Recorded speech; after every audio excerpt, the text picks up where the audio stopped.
பரவாயில்லை, மனதில் இருக்கிறத உங்களோடு பகிர்ந்து கொள்கின்றேன். இன்று எங்களுடைய நாட்டிலே நடப்பது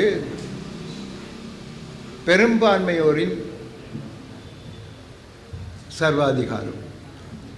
இந்த பெரும்பான்மையினரின் சர்வாதிகாரத்திற்கு எதிராக சிறுபான்மையினர் என்று அடையாளப்படுத்தப்படும், ஆனால் வடக்கு கிழக்கிலே பெரும்பான்மையினராக இருக்கும் எங்களுடைய ஆயுதம்தான் இந்த கட்டமைப்பு. அதற்கு எதிரான ஒரு கட்டமைப்பாக இதனை நாங்கள் உருவாக்கி இருக்கின்றோம் என்றால், அதிலே மக்களும், அதாவது தேர்ந்தெடுக்கப்பட்டவர்களும் தேர்ந்தெடுத்தவர்களும் சேர்ந்து இங்கு இருக்கின்றோம். வாக்களித்தவர்கள், வாக்களிக்கப்பட்டு பாராளுமன்றம் சென்றவர்களும் இங்கு இருக்கின்றார்கள். வாக்களித்த பலர் இங்கு இருக்கின்றார்கள். ஆகவே தேர்ந்தெடுக்கப்பட்டவர்களும் தேர்ந்தெடுத்த எங்களுடைய மக்களும் இங்கு இருக்கின்றார்கள். அவர்கள் சேர்ந்துதான் இந்த கட்டமைப்பை உருவாக்கி இருக்கின்றோம்.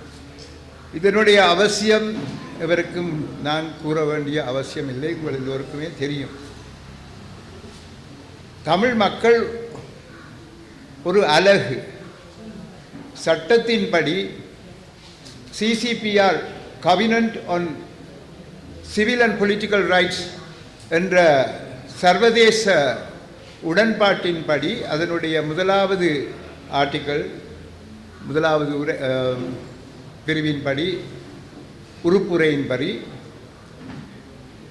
எந்த ஒரு மக்கள் கூட்டம் தனித்துவமாக ஒரு நாட்டிலே இருக்கின்றார்களோ அவர்களுக்கு சுயநிர்ணய உரிமை இருக்கின்றதாக கூறப்படுகின்றது.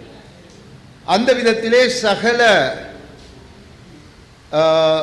அடையாளங்களையும் தகைமைகளையும் பெற்றவர்கள் நாங்கள்.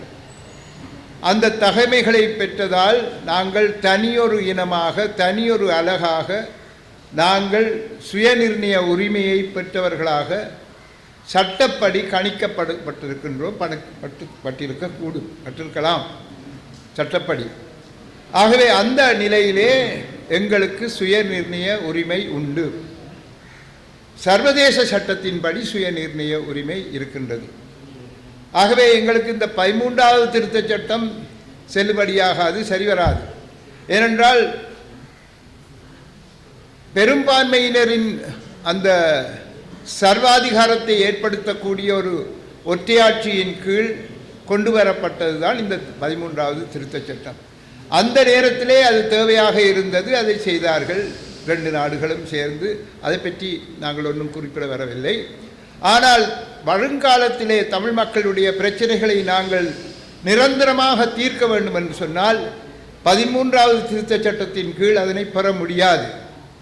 உங்களிலும் பார்க்க கூட அதனால் ஏற்பட்ட தாக்கங்களை அறிந்தவன் நான்.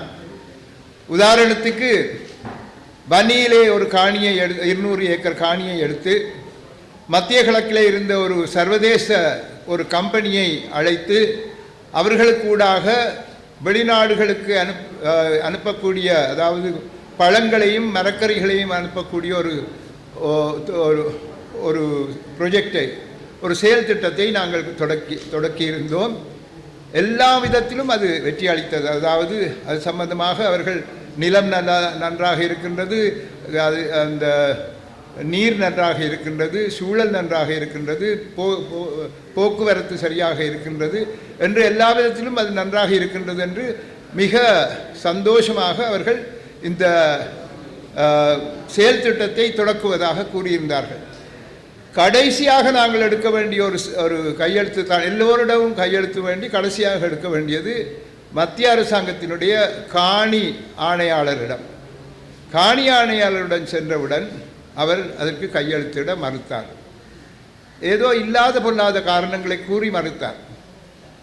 ஒன்று எங்களுடைய 200 ஏக்கர் காணியிலே ஒரு பகுதி வன திணைக்களத்திற்கு உரியது என்று கூறினார்கள்.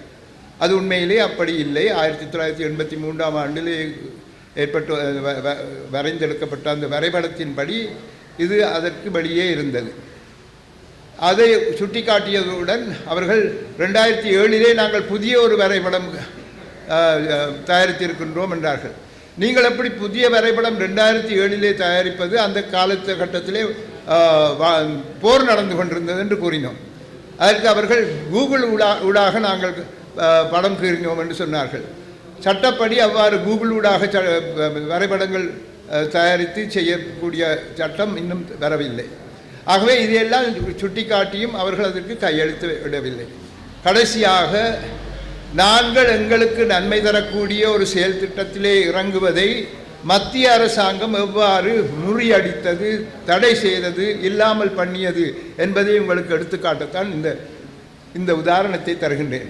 ஆகவே 13வது திருத்தச் சட்டத்தின் கீழ், ஒற்றையாட்சியின் கீழ் இருக்கும் 13வது திருத்தச் சட்டத்தின் கீழ் நாங்கள் எங்களுடைய மக்களை பாதுகாக்க முடியாது, அவர்கள் உரிமைகளை பெற்றுக் கொடுக்க முடியாது, அவர்களுக்கு தேவையான கலை, கலாச்சாரம், பண்பாடு போன்றவற்றின் அடையாளங்களை நாங்கள் விருத்தி செய்ய முடியாது என்ற அடிப்படையிலே நாங்கள் 13ஐ தேர்ந்தெடுக்க முடியாது இருக்கின்றது.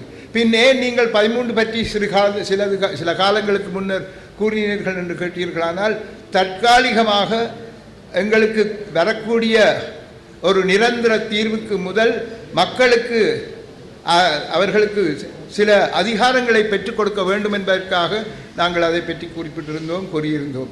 அதை கூட எங்களிடமிருந்து பறிக்கப்பட்ட அதிகாரங்களை திருப்பி தருவதாக இப்போதைய ஜனாதிபதி கூறியும் அது நடைபெறவில்லை. கடைசி நேரத்திலே அவர் அதை தடை செய்து விட்டார். ஆகவே இவ்வாறான தடைகளை நாங்கள் முகம் கொடுக்க வேண்டி இருந்தால் 13வது திருத்தச் சட்டத்தின் மூலமாக நாங்கள் முன்னேற முடியாது. சர்வதேச சட்டத்தின் அடிப்படையிலே எங்களுக்கு இருக்கும் சுயநிர்ணய உரிமையை வலியுறுத்தித்தான் இந்த மக்களுடைய ஜனாதிபதி பொது வேட்பாளரை நாங்கள் முன்னிறுத்துகின்றோம். அவருடைய முக்கிய கோரிக்கையாக சர்வதேச நாடுகள் ஒன்று சேர்ந்து எங்களுடைய வடகிழக்கு மாகாணங்களிலே தமிழ் மக்களினுடைய மக்கள் தீர்ப்பை பெறுவதற்கு அவர் தன்னுடைய கருத்துக்களை வெளியிடுவார்.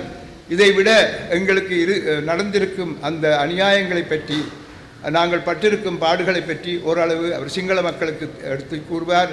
ஆகவே இவ்வாறான பலவற்றையும் வெளிக்கொண்டு வருமாறு எங்களுடைய ஒற்றுமையை ஸ்திரப்படுத்தும் விதமாக நாங்கள் எல்லோரும் சேர்ந்து இந்த கைங்கரியத்திலே ஈடுபட்டிருக்கின்றோம்.